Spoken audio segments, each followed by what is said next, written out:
All right, so we're going to begin chapter 2 today. So what we just left off on, Piper was flying. She got off the roof of the house. Mrs. McLeod fainted when she saw what was going on. Piper discovered, I don't just float, I fly. Right.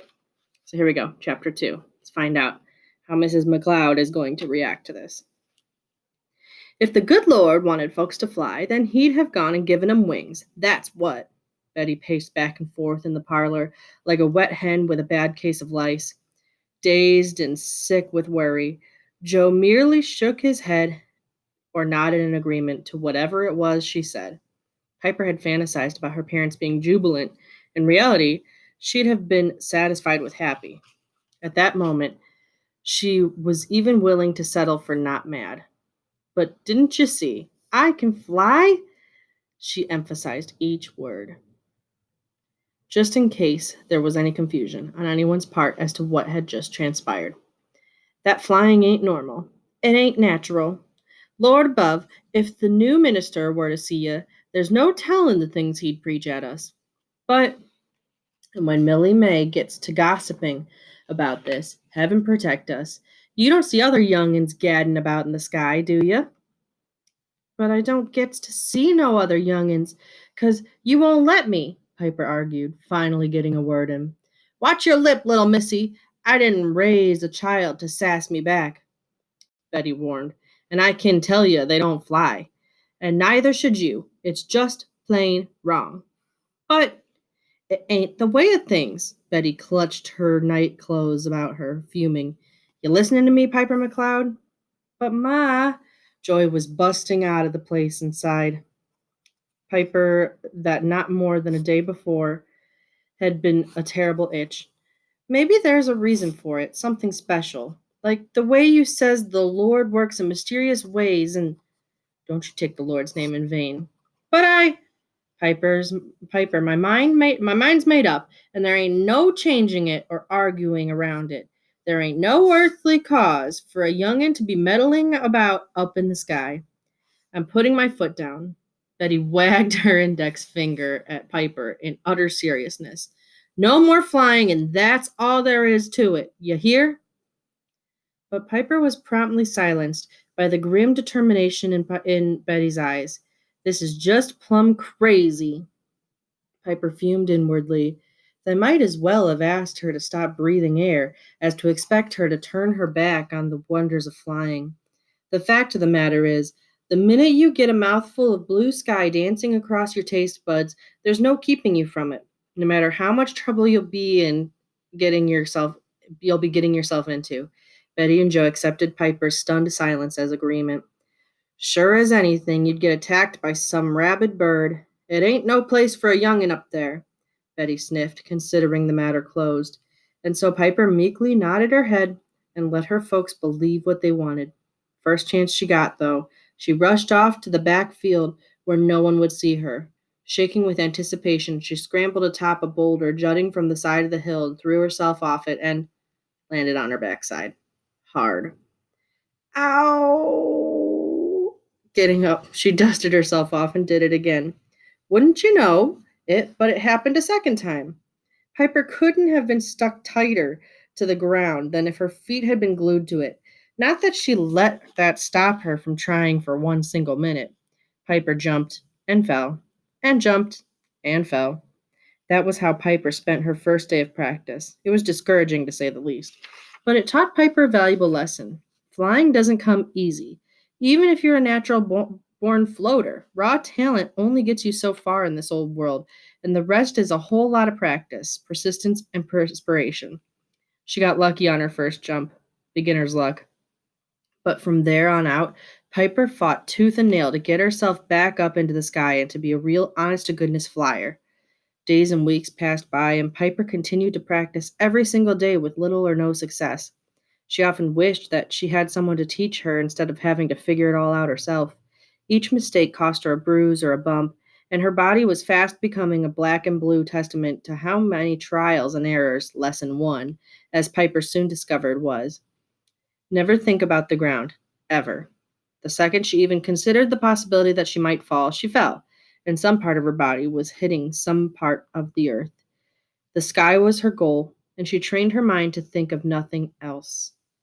Ooh, I feel like that gives us a good lesson. If she thinks she's going to fall, she's going to fall. Have you ever heard the phrase, if you think you can't, you can't. And if you think you can, you can. I think this is all just, it's all in her head. Whatever you believe is what happens for you. So I think that might be a lesson we're trying to learn here. As soon as Piper mastered the whole thinking part, she was able to get back up into the sky, and that was when she stumbled across lesson 2. You can't fly without having to actually jump off of anything. The first step in achieving this, as Piper learned, was to stand perfectly still and close her eyes. Then, with all her might, she'd think, I'm as light as a cloud, as free as a bird. I'm part of the sky, and I can fly. But the trick to it was that she'd think that and nothing else, and then hold the thought for a long, long time. Try it. It's a lot harder than you might think. Then her whole body would get relaxed, and this tingling sensation would start pumping right out of her heart and spread like wildfire through every place in her body until she was almost burning up with all of the tingling. And that was when her feet would rise up off the ground and she'd be flying. 2 weeks after she started practicing, Piper was finally able to get into the sky and stay there. It happened on a Tuesday. Piper was hot from standing in the field under a blistering sun and focusing with every ounce of her being. Dang it all, she muttered after a third failed attempt at lifting off. Taking her position again, she stood very, very still and thought only one thought with all of her might. Tingling began to fill her body. And then she thought the thought harder. I'm part of the sky, and I can fly. The tingling grew and grew, and that was when her feet left the ground. I'm as light as a cloud, as free as a bird. She rose higher and higher. The farther she went, the lighter she felt, and still she clung to the thought. At 40 feet into the air, higher than she'd ever gone, she stopped. I'm a flyer, she whispered, and felt a strong sense of relief and pride. It felt so natural to be in a sky full of clouds and have birds flying past, like a homecoming. She also noticed that flying up high made all the things she left behind on the ground seem not as important. They were so small after all, and the sky was so big, swooping over the summer crops of corn, wheat, oats, and barley. She dipped down low and picked stalks as she passed. Over Clothespin Creek, she watched the fish swimming way deep down at the bottom, something you can't see when your feet are stuck in soil. And there was so much more for her to see, but before she knew it, it was the dinner hour and time to land. From that moment on, the sky was no longer the limit. In the days that followed, Piper got to see the world for the first time, or at least the world of Lowland County. She saw Mr. Stanovislak selling white lightning from a still hidden in the woods. Jesse Jake kissing Beth Bell, his best friend's girl, behind his cowshed. And old maid Gertie Gunn dramatically reading dime store romance novels aloud in her pumpkin patch. She saw other things too. A young fawn delicately taking its first drink from a clear stream, a big brown bear scratching his back against a rock so rigorously that the rock actually rolled away and down a hill, and at the top of an oak tree, the biggest beehive she'd ever seen. 5 nasty stings later, she decided not to fly by that particular oak tree again. Unwittingly, Piper was also responsible for the religious conversation of Old Man Jessup. While working on his roof, he caught a fleeting glimpse of Piper flying past and instantly mistook her for an angel sent by his recently departed wife. Without delay, the old man who'd sworn never to set foot in church again got down on his knees, confessed all of his sins, and to the astonishment of all, didn't miss church for once from that day on. The new minister thanked God. Piper thanked her lucky stars that old man Jessup wasn't wearing his glasses. Piper was very careful not to fritter away all of her time sightseeing. She considered herself a serious flyer, not a tourist, and set an ambitious learning schedule, which included landing practice, ascent and descent, velocity control, and hovering. Unfortunately, Piper was not a particularly fast learner, and there was so much more error than trial to her flying. Piper, you ain't yourself these days. Betty abruptly passed a bowl of string beans to Piper, rousing her from her exhaustion. It had been a hard day of flying, and Piper had yet to touch her dinner. Looking up, she noticed that both her ma and pa were watching her with concern. Ever since that morning when we catch you, well, since it happened, it's like you've been walking about the place like you was whipped. If you ain't at your studies or your chores, you're off somewheres, and that we can't find you. And you're getting so thin, you'll fade right away for our very eyes. Betty couldn't help but notice of late that the child wasn't herself anymore, and was shocked to find that house empty and too quiet, without Piper's endless questions and unexpected floating.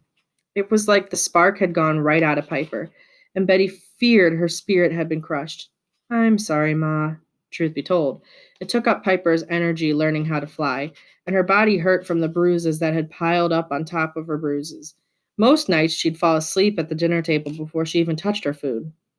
Your pa and I got to talking some, Betty continued, and seeing how you ain't as high spirited as you was, and it's getting so we can hardly recognize you. We was figuring it was high time we all attended the 4th of July picnic. We reckoned it'd be just the thing to raise your spirits up some. A picnic? Piper was more shocked than a turkey on Thanksgiving. I get to go to the picnic next week too, Ma? You mean with all the other kids? Well, don't get all out of control on me now, but if you continue to behave yourself like the good Lord would want, Piper almost shot up off the ground like a rocket and did pinwheels in the air while yelling "Yeehaw!" at the top of her lungs like a crazed chicken, but didn't. And from that moment on, battled a frenzied ecstasy inside of her chest. For the next week, Piper thought nonstop about the picnic. Picnic. She spelled it out in her mind. Or sometimes she'd do it backwards. CINCIP. When she wasn't thinking about it, she was peppering her mother with questions. Will there be other youngins at the picnic? Likely so. Think they'll want to play with me? Don't see why not. Reckon we can stay for fireworks? For pity's sake, hold your tongue, child. Which Piper sincerely tried to do but failed miserably at. And that's where chapter 3 begins. So we're going to pause there.